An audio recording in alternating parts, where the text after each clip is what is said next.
एक और अहम खबर शामिल करें। आपको बताएं कि वज़ीर दाखिला का एफेट एक्सचेंज चौक इंटरचेंज का दौरा। मोहसिन नकवी ने सरीना चौक है इंटरचेंज प्रोजेक्ट का भी मुआयना किया। दोनों मंसूबों को मुकर्रर मुद्दत में मुकम्मल किया जाए। वज़ीर दाखिला की जानिब से ये वाज़ेह हिदायत की गई। तफसीलात क्या है, मोहम्मद आलीजा से जानते हैं। आलीजा, बताइएगा क्या हिदायत दी गई है मज़ीद?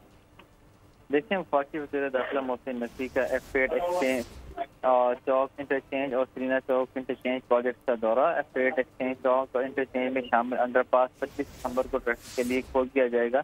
ये कहना था वफाकी वज़ीर दाखिला मोहसिन नकवी का। वज़ीर दाखिला मोहसिन नकवी ने अंडरपास को सिर्फ 43 दिन में मुकम्मल करने पर कंट्रैक्टर इस्लामाबाद इंतजामिया की कारकर्दगी को सराहा और फरवरी के दूसरे हफ्ते में एफेट एक्सचेंज चौक इंटरचेंज का मुकम्मल इफ्तिताह भी किया जाएगा। सरीना चौक इंटरचेंज का जनवरी के पहले हफ्ते में इफ्तिताह किया जाएगा, जो सिर्फ 60 दिन में मुकम्मल हो जाएगा। बाकी वज़ीर दाखिला मोहसिन नकवी ने दोनों मेगा प्रोजेक्ट और तामीराती कामों पर पेशरफ्त का जायजा लिया। वज़ीर दाखिला मोहसिन नकवी ने मंसूबे के अंडरपासेज और फ्लाईओवर की तामीर के कामों का भी मुशाहिदा किया। दोनों मंसूबों को हर सूरत मुकर्रर मुद्दत में मुकम्मल किया जाएगा। वज़ीर दाखिला मोहसिन नकवी के दोनों मंसूबों पर 24 घंटे काम जारी रखने पर हिदायत। वज़ीर दाखिला मोहसिन नकवी की दोनों मंसूबों की साइट पर काम करने वाले वर्कर्स से भी मुलाकात। वज़ीर दाखिला मोहसिन नकवी ने वर्कर्स को शाबाश दी और उनकी हौसला अफजाई की। जी, मोहम्मद आली जो अपडेट कर रहे थे, आपका शुक्रिया। सब्सक्राइब करें और बेल दबाएं ताकि कोई खबर रह न जाए।